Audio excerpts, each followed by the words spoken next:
Dice la palabra que Él mismo constituyó a unos apóstoles, otros pastores, otros profetas, otros maestros y otros evangelistas. Amén.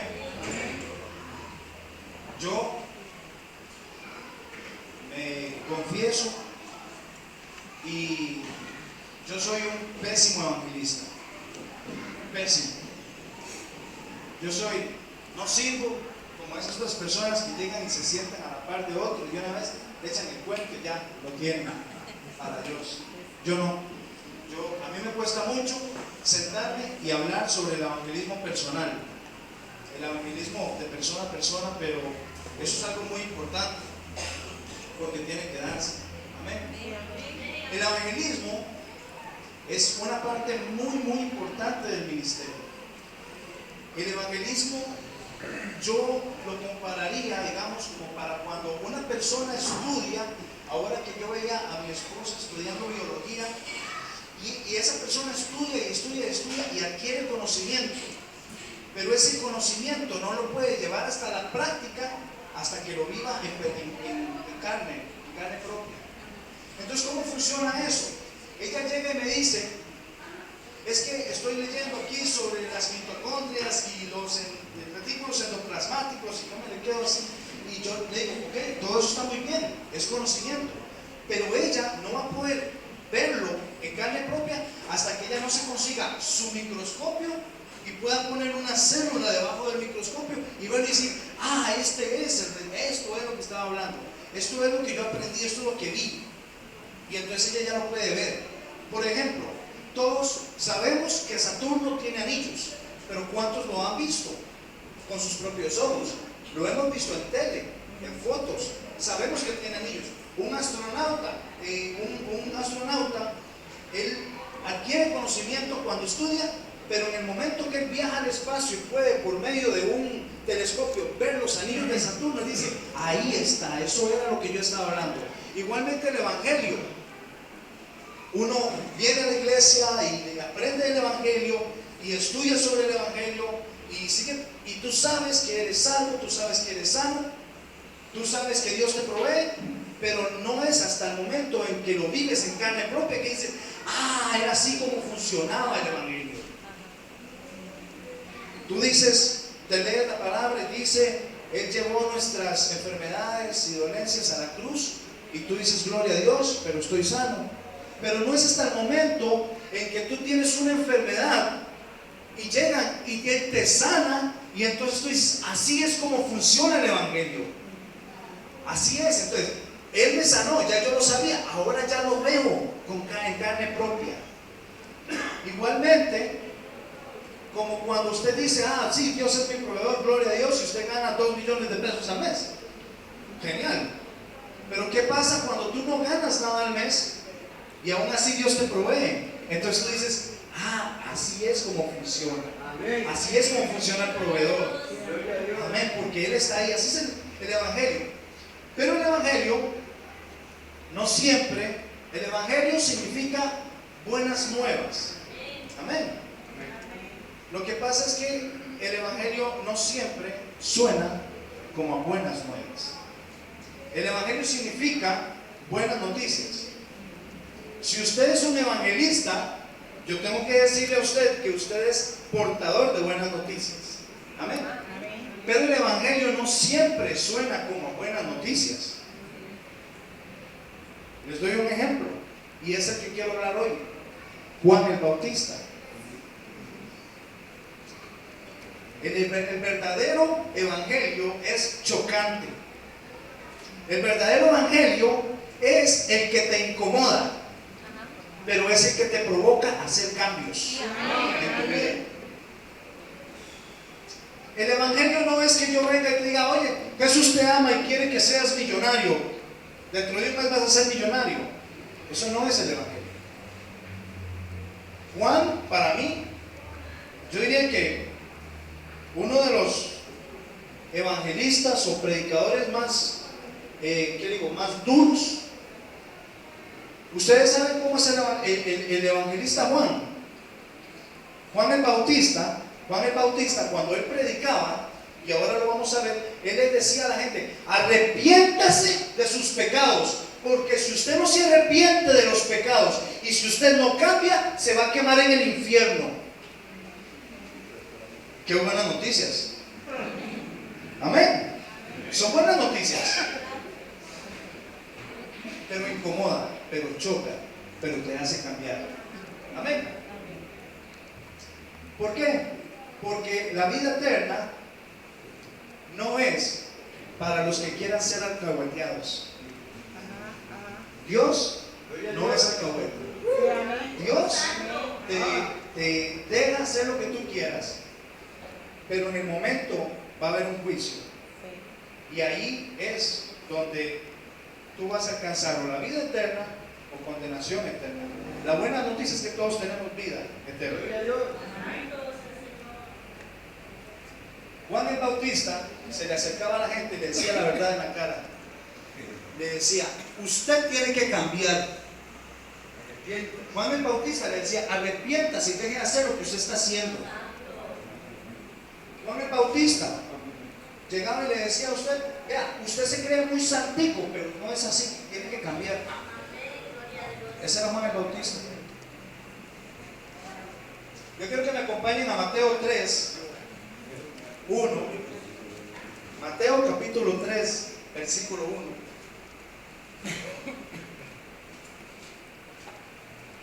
Y vamos a leer la predicación de Juan el Bautista. ¿Me dicen amén cuando lo tienen? Amén.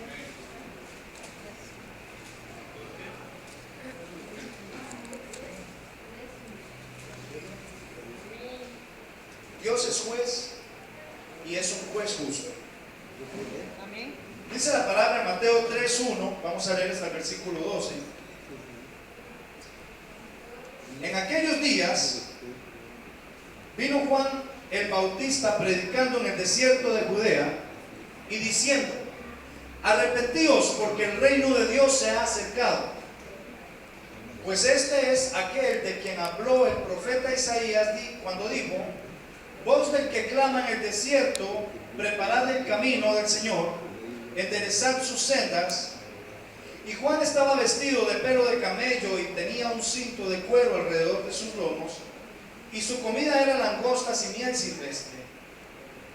Y salía a él Jerusalén y toda Judea y toda provincia de alrededor del Jordán, y eran bautizados por él en el Jordán, confesando sus pecados.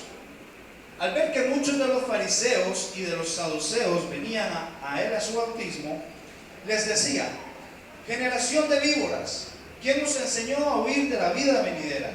De la ira venidera, perdón. Haced pues frutos dignos de arrepentimiento, y no penséis decir dentro de vosotros mismos, Abraham tenemos por padre, porque yo os digo que Dios puede levantar hijos a Abraham aún de estas piedras. Y ya también el hacha está puesta a la raíz de los árboles, por tanto, todo aquel árbol que no dé buen fruto es cortado y echado en el fuego.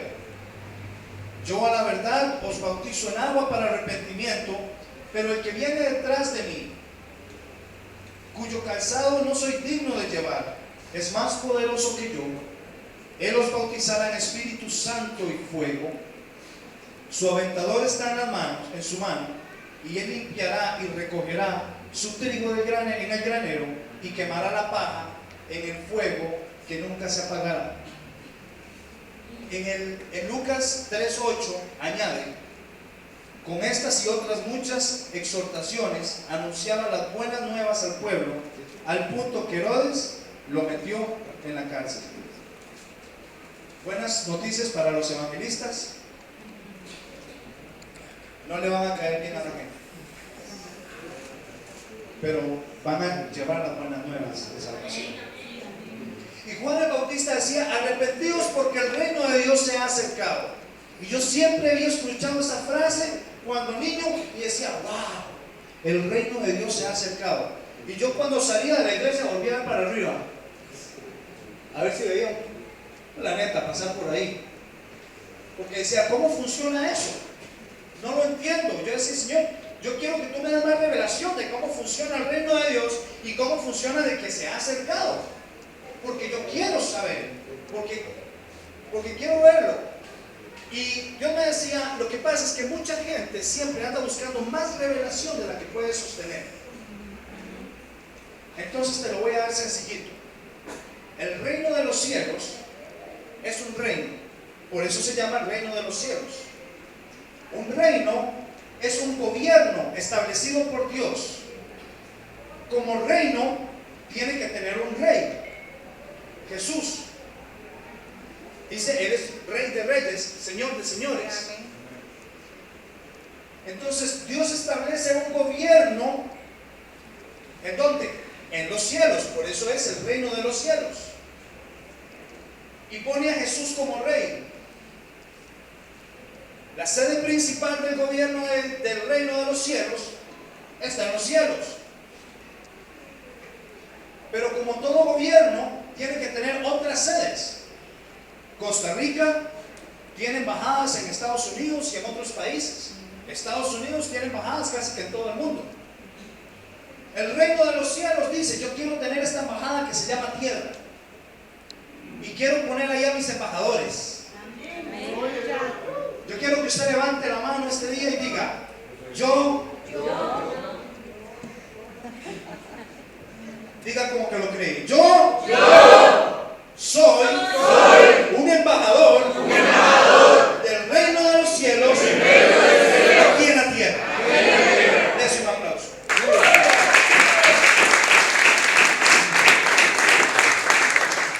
Cuando Dios creó los cielos y la tierra estaban unidos. ¿Y cómo es eso? Sí, dice la palabra, en el principio creó Dios los cielos y la tierra. ¿Sí?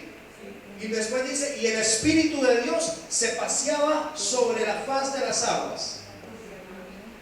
Dios hizo la creación, Dios hizo la tierra. Después de haber hecho la tierra, plantó un huerto en Edén y puso allí al hombre.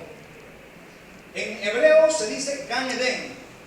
Gan significa jardín. La palabra Edén no tiene traducción, la traducen como placer. Hay arqueólogos que han pasado toda su vida buscando el jardín del Edén y no lo han encontrado. Y no lo van a encontrar. Muchos dicen, es que el diluvio lavó todo, entonces por eso no lo encontramos ya. Pero el Gan Edén geológicamente no existe. El Edén, o la palabra Edén no se traduce, pero si se tuviera que traducir significa marca, significa presencia.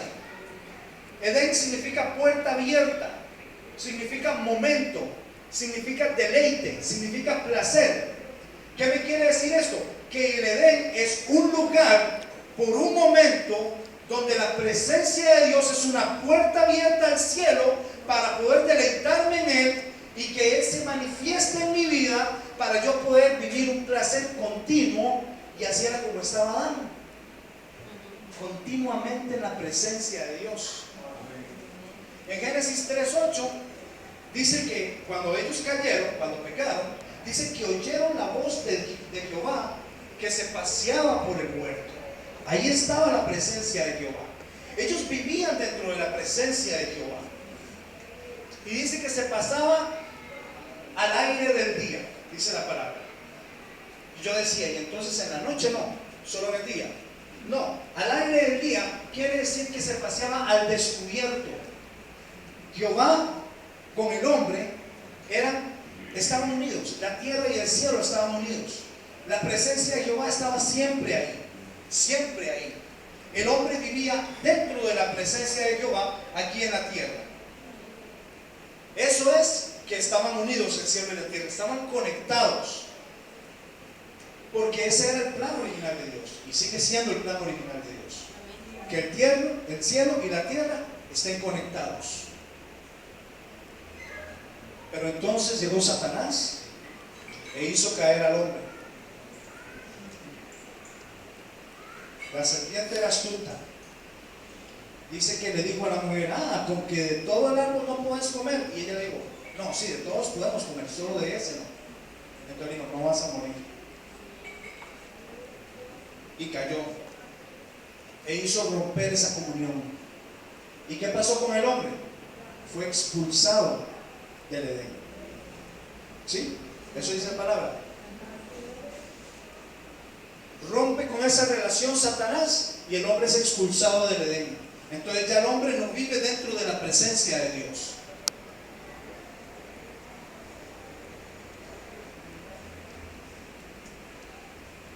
Satanás entonces dice: ya gané. Adán falló, ya vencí. Ya me salí con las que yo quería.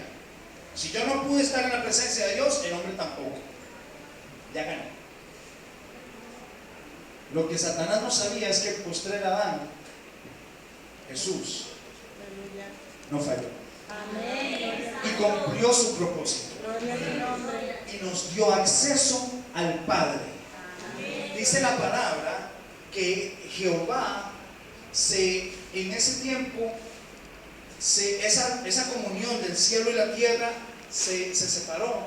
Y entonces él, para poder hablar con sus profetas, hablaba de diferentes y distintas maneras. Entonces cuando él vio a Moisés, fue un encinar y fuego, y él veía a Moisés ahí. Moisés lo veía ahí. Hablaba con Abraham también, hablaba con Jacob por sueños, y él hablaba con sus profetas, pero no en la forma en que hablaba con Adán, porque Adán estaba ahí en la presencia de él. Y entonces Satanás dice: ya gané. Jehová dice a Moisés: hágame un arca, me voy a comunicar por ti de medio de ahí. Lo importante no era el arca, lo importante era lo que había dentro del arca. ¿Okay? Y por medio de ahí Jehová se comunicaba a su pueblo por medio del sumo sacerdote. ¿Ok? Y lo hacía de esa forma. Pero llega Mashiach, muere en la cruz y se rompen las cortinas del templo y se da acceso directo al lugar santísimo, al Padre. Amén. Entonces, si el Edén es un lugar donde yo puedo estar en comunión continua con el Señor, Mashiach rompe esas cortinas y Él me dice: ahora puedes entrar directo a mi Padre. Aleluya. Pero solo por un medio, por el camino, que soy yo. Pero hay tres personas, o tres tipos de personas, que te van a querer sacar de tu propio Edén, de esa comunión que tú tienes con el Señor. El primero es Satanás, Satán, el que te conoce, el que te ve y te conoce, el diablo. Tú vienes a la iglesia y dices: me voy a postrar, o te vas a postrarte en tu casa, y tú agarras tu tiempo con Dios y te metes en la presencia de Dios, y te vienen ataques espirituales fuertísimos que no son de Dios. Ese es Satanás queriendo sacarte de tu Edén. Satanás se enojó porque dijo: yo creí que había ganado, y ahora viene el Hijo de Dios y les vuelve a dar acceso a la presencia de Dios. Yo no quería eso, dice Satanás. Tengo que evitarlo de alguna forma. Entonces, cuando vea a las personas como las que están aquí hoy, como los que escuchan este mensaje, dice: yo quiero sacarlos de la presencia de Dios. No me sirve que estén ahí. Les mandaría ataques espirituales. Y así es como funciona. Entonces tú estás orando, ayunando, y te viene una enfermedad, te viene alguna situación fuera de tu control.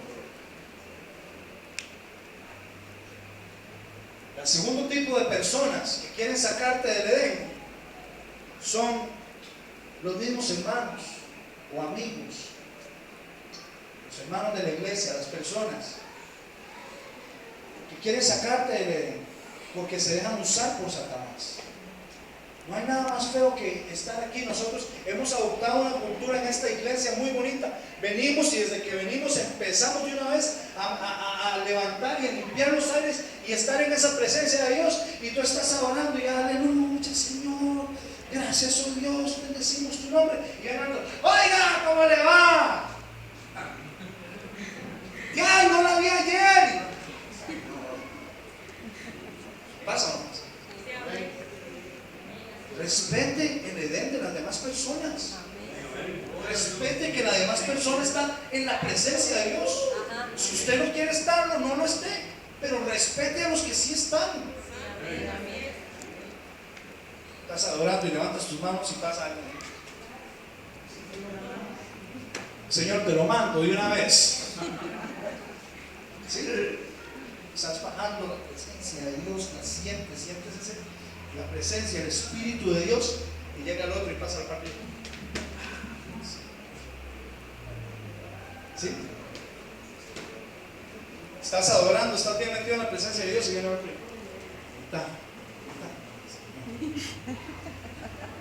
¿Sí?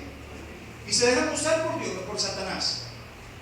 Y entonces busca Satanás cómo ver que él saque a él de la presencia de Dios. ¿Cómo busca que él saque a él de la presencia de Dios? Que él lo saque a ella. Y así, ¿para qué? Para que esa comunión se vuelva a romper. Y hay una tercera persona. Bueno, tanto en la iglesia como en la casa. Voy a orar porque aquí nadie me molesta. Y dejas el celular prendido y empiezan a llamarte. Voy a orar, cierra la puerta y llegan. ¡Mami, papi! ¿Sí? La tercera persona que quiere sacarte de tu Edén, del Edén, eres tú mismo. Cuando no sujetas tu carne a tu espíritu. Voy a orar un ratito. 2 minutos después, yo tenía que hacer esto. Ay, se me olvidó hacer aquello. Empiezas a orar 5 minutos, muy bien, y ya me duelen las rodillas. Mejor voy a orar acostado, medio lado. ¿Sí? ¿Sí? Voy a orar, pero voy a orar aquí sentado. Me voy a postrar, pero al rato ya siento el dolor aquí en la cuarta vértebra. Entonces mejor voy a orar de otra persona. Carne, te sujetas a mi alma. Carne, te sujetas a mi espíritu. Alma, te sujetas a mi espíritu, y vamos a entrar en ese Edén, y vamos a entrar en la comunión de Dios, y vamos a meternos de lleno en la presencia de Dios. Así es como se hace. Y si logramos que ninguna de esas personas nos saquen de Gan Edén, si logramos que ni Satanás, ni las demás personas, ni nosotros mismos nos saquemos de Gan Edén, entonces no tendríamos problemas para meternos en la presencia de Dios. Porque viviríamos en la presencia de Dios. Ay, es que a mí me cuesta mucho. ¿Miras cómo me cuesta meterme en la presencia de Dios, pastor? Viva en la presencia de Dios, para que si te cuesta meterse es porque ya se salió. ¿Sí? Si le cuesta meterse es porque está afuera. Mejor esté adentro y no se salga.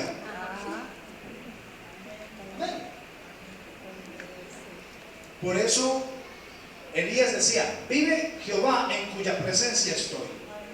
Usted no ve en la Biblia a Elías diciendo: vive Jehová en cuya presencia me voy a meter para ganar a estos profetas, para vencer a los profetas de Baal. Fíjense, 450 profetas de Baal y 400 de Acera. Espérese un toque, que me voy a meter en la presencia de Jehová, estoy un poquito frío. No, vivía dentro de la presencia de Jehová. Arrepiéntase, porque el reino de Dios se ha acercado. Entonces, cuando yo adoro, yo uno el cielo con la tierra, y entonces siento el reino de Dios, el gobierno de Dios tan cerca que estoy dentro de él. Allí estoy. Sí, se acercó, está aquí. Yo mismo lo vi. Eso es lo que tú tienes que decir. Sí, se acercó el reino de los cielos a la tierra. Sí, en serio. Claro, yo mismo lo agarré y lo jalé y lo tengo aquí agarrado para que no se vuelva a ir. Como esos globitos. Jalo para abajo para que se acerquen. Y tener el reino de los cielos agarrado. A eso se refería cuando decía: arrepiéntase, porque el reino de Dios se ha acercado. ¿Están aquí? Y les decía: haced frutos dignos de arrepentimiento. Lo que es del espíritu es. Lo que es de la carne es contra el espíritu. lo dice Gálatas, y en el capítulo 5 de Gálatas dice que las obras de la carne son manifiestas. Entonces, si usted se arrepiente de sus pecados, significa que usted tiene que dejar las obras de la carne aparte. Y en Gálatas 5:19, viene Pablito, y nos habla sobre las obras de la carne. Dice que son manifiestas, se notan. Las obras de la carne, la envidia, la malicia, las orgías, la maledicencia. Y hace una lista de 17 cosas y dice, las cosas semejantes, los que practican cosas semejantes a estas, no van a heredar el reino de Dios. Lo dice. Lo mismo que estaba diciendo Juan el Bautista. Arrepiéntase y den frutos de arrepentimiento. Y Pablo viene y dice, las obras de la carne, si las sigues haciendo, no vas a heredar el reino de Dios. Sin embargo, te dejo una lista de las obras del Espíritu, de los frutos del Espíritu. Amor, paz, paciencia, gozo, benignidad, fe, bondanza, mansedumbre, templanza. 9 son. Y dice, el que practica esas cosas, contra eso no hay ley. Nadie va a llegar a usted, nadie lo va a condenar a usted por amar a sus hermanos como a usted mismo. Por el contrario, estarías cumpliendo con lo que Dios te dijo. Lo que pasa es que arrepentimiento y remordimiento no es lo mismo. Son dos cosas completamente diferentes. Usted viene aquí el domingo y Señor, pequé, hice esto, hice el otro, bla, bla, bla, bla, bla, bla, y se va. Y si el lunes después o el mismo domingo en la noche sigue haciendo lo mismo, usted lo que tenía fue un remordimiento. Usted puede venir aquí y hacerse una bomba de mocos en el altar, pero si usted se arrepiente de verdad, tiene que venir acompañado por un cambio de comportamiento. Tiene que cambiar. Eso es arrepentimiento. No remordimiento, sino arrepentimiento. El arrepentimiento tiene que venir acompañado por un cambio en el comportamiento. ¿Cómo funciona? Renunciando al pecado y cambiando de actitud. Número 1. El arrepentimiento, cuando usted se arrepiente y empieza a dar frutos dignos de arrepentimiento, usted renuncia al pecado y cambia de actitud. Entonces empieza a querer vivir en esa santidad. Deja las obras de la carne y dice, si yo antes tomaba, ya no quiero tomar. Si antes veía pornografía, ya no quiero ver pornografía. Si antes chismeaba, ya no quiero chismear. No significa venir aquí, perdón Señor, el domingo y el lunes hacer lo mismo. Es totalmente diferente. Es renunciar al pecado y tener una actitud diferente antes del pecado. Amén. Segundo, también ser sumiso y deseoso de aprender. Sumiso a Dios significa, ser sumiso al Señor significa ser obediente a Él y estar completamente rendido a Él. Debemos aprender más de Él. Jesús les decía a los samaritanos, ustedes adoran lo que no saben. Y usted no puede adorar lo que usted no conoce. Y la única forma de conocerlo es aprendiendo. ¿Cómo? Congregándose, viniendo en oración, por medio de la palabra. Así es como se conoce a Dios. Entonces, una vez que usted conoce a Dios, usted ya puede adorar a Dios. Pero si usted no conoce a Dios, no lo va a poder adorar. Necesita conocerlo. Y número 3, estar en un continuo perfeccionamiento. Pero bien, perfecto ninguno, ¿no? Pero caminar hacia la perfección es diferente que ser perfecto. ¿Cómo? Aceptando la corrección, sin creer que lo que los pastores o los líderes lo que quieren es herirme. Y agarrar esas cosas, esos asuntos que usted tiene personales y ponerlos aparte y ver que es Dios que te está corrigiendo. Entonces viene el Señor y te dice, mira, por medio del pastor y te dice, es que yo te vi que tú estabas chismeando con tal persona y no debes hacer eso. Entonces tú no te vas a enojar con el pastor, ni con la pastora, ni con los líderes. ¿Por qué? Porque es Dios el que te está hablando, porque tú quieres caminar en ese perfeccionamiento, porque vas a querer trabajar para ser mejor, para trabajar en esos asuntos, para mejorar para el Señor. Lo logras por medio de la oración. Entonces ves a los pastores con ojos diferentes.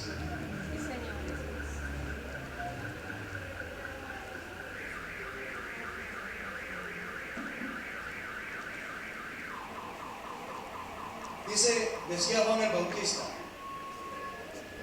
el hacha está puesta a la raíz de los árboles,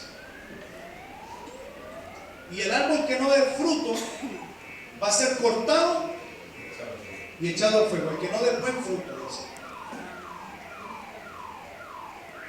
dice que los fariseos y los saduceos, eso les decía a ellos cuando los veían, venían los fariseos, saduceos, porque ellos, los fariseos y los saduceos, creían que la fe de Abraham los iba a salvar.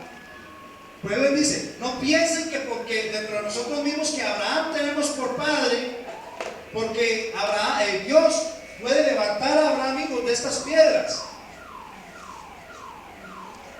Entonces ellos creían, no, Abraham tenía mucha fe y la fe de Abraham nos va a salvar, y por medio de la fe de Abraham nos va a justificar.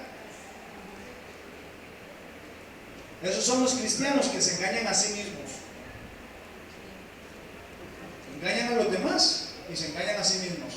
Vienen a la iglesia y usted los ve y andan así. Usted dice, ay, son religiosos. Andan santiticos en la iglesia. Y cuando salen son otras personas. Son cristianos light. Lo que pasa es que engañan a los demás. Engañan a los pastores para que me vean que yo soy bien santo. Se engañan a sí mismos, pero no engañan a Dios. No quieren compromiso con la iglesia. No, yo, José, prefiero no servir porque tengo otros asuntos que hacer. Yo necesito hacer otras cosas que en lugar de servirle a Dios.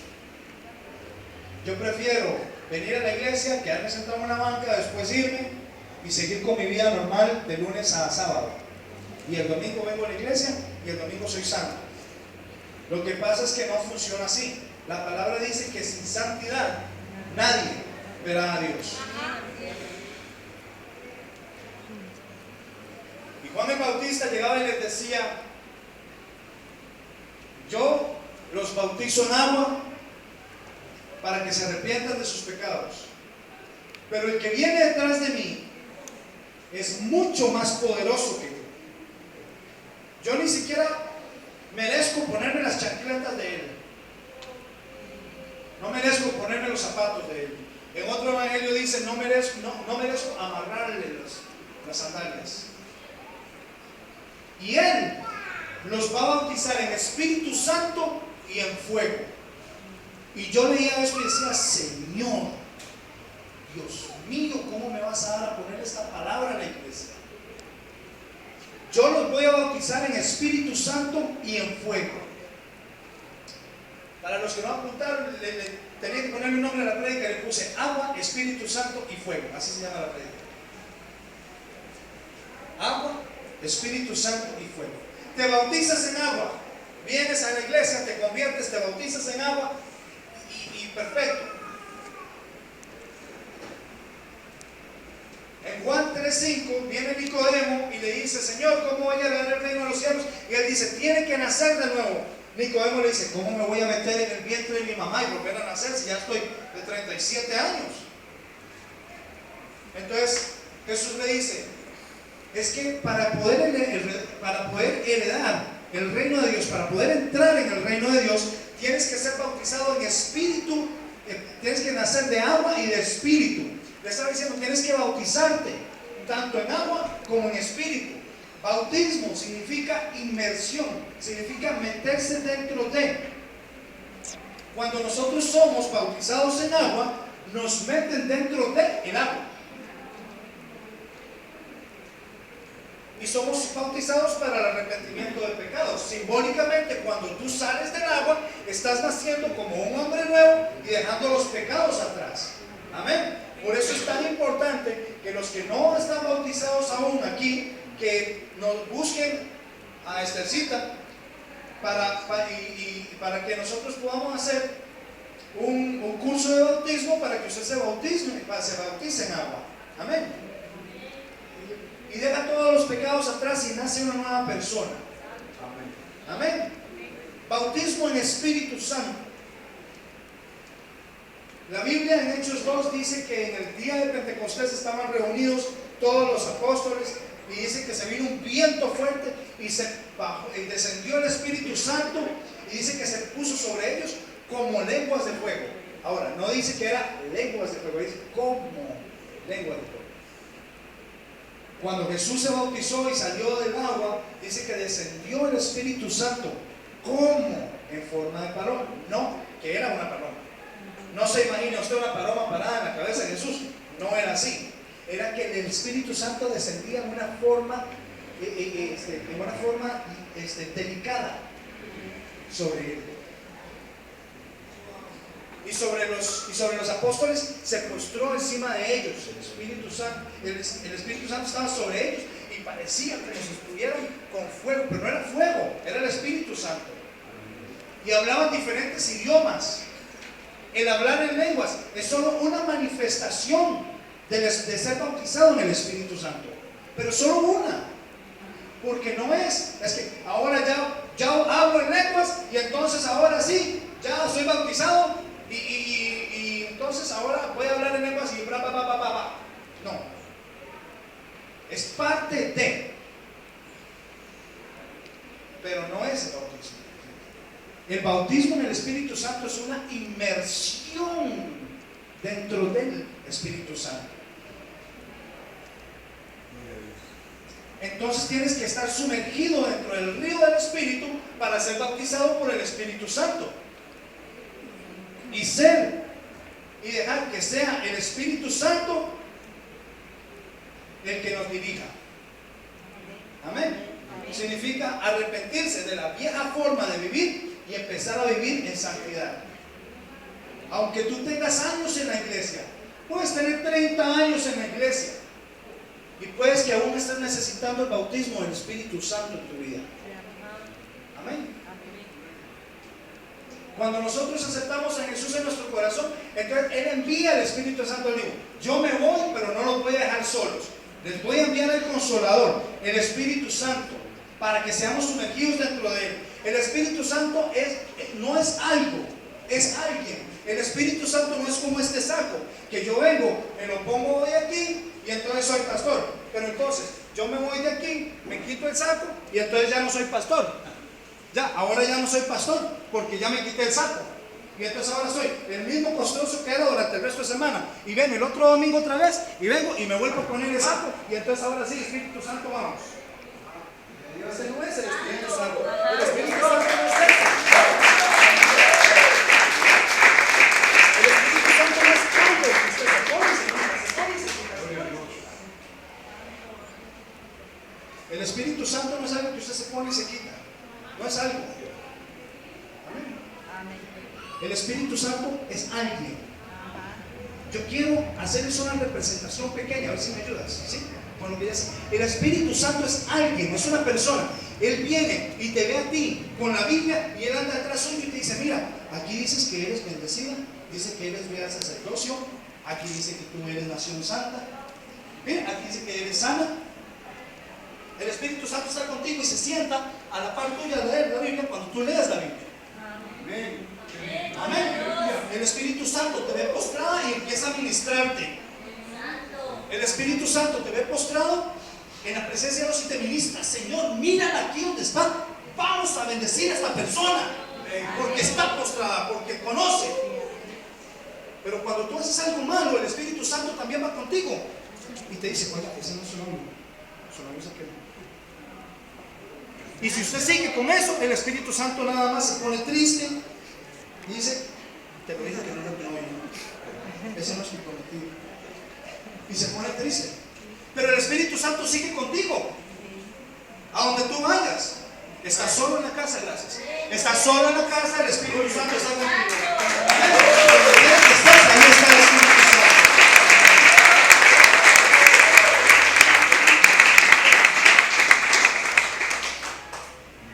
Bautismo en fuego.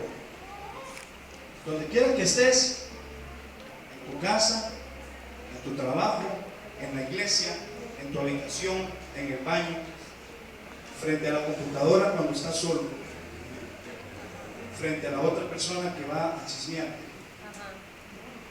frente a las drogas, frente al alcohol, frente a aquella mujer que te coquetea, frente a aquel hombre que te dio piropos. Ahí está el Espíritu Santo contigo. Amén. Bautismo en fuego. Dice Malaquías 3:2 que Dios es fuego purificador. ¿Eh? Me dice Juan el Bautista, Él vendrá y los bautizará en fuego y los bautizará en Espíritu Santo. Malaquías 3:2 me dice, Dios es fuego purificador. Entonces, cuando Jesús te vaya a bautizar en fuego, Dios mismo, con ese fuego purificador, va a quemar todo lo malo de tu corazón. Todo lo que está malo ahí, todo lo que no es de Él, lo va a quemar. Todo lo que tú permitas que Él queme con el fuego purificador. Lo que pasa es que tanto como fuego purificador, también es fuego consumidor. Lo dice Deuteronomio 4, lo dice Hebreos 12. Hay más de 38 versículos que dicen que Dios es fuego consumidor. El bautismo en fuego no es una amenaza, es una promesa. Tanto para los que están en la iglesia como para los que están afuera, Dios es el mismo para todos por igual. Dios, el mismo Dios que siente ira por los pecados cuando está en el mundo, cuando ve el mundo y ve todos los pecados del mundo, cuando el mismo Dios que siente esa ira por esos pecados es el mismo Dios que te ama a ti, el mismo Dios que te va a bautizar a ti con espíritu. Amén. El mismo Dios que te va a bautizar con fuego. Él es el mismo. Él no va a cambiar. Él es el mismo ayer, Él es el mismo hoy, Él es el mismo siempre. El mismo que sacó a Egipto de allá es el mismo que tienes tú ahora.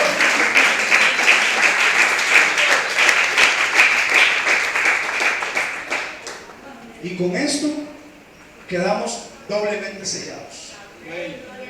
Espíritu Santo y fuego, doblemente sellados, para salvación o para condenación. Está en tu decisión y en tu corazón lo que tú quieres hacer y lo que le quieres permitir al Señor cambiar. Ponte sobre tus pies. Estamos aquí el día de hoy.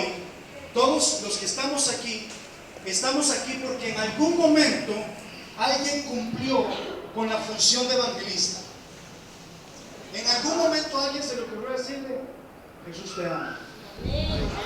En algún momento alguien se acercó y te dijo, ya sea de la mejor manera o de la peor manera: mira, te traigo las buenas noticias.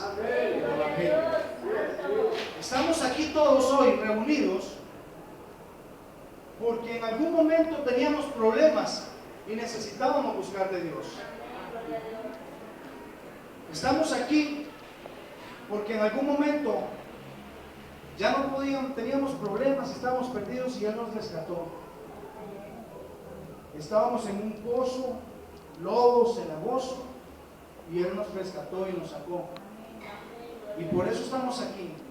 Y estamos aquí con la esperanza y deseosos de que ese bautismo en fuego sea fuego purificador. Levanta tus manos hacia el Eterno.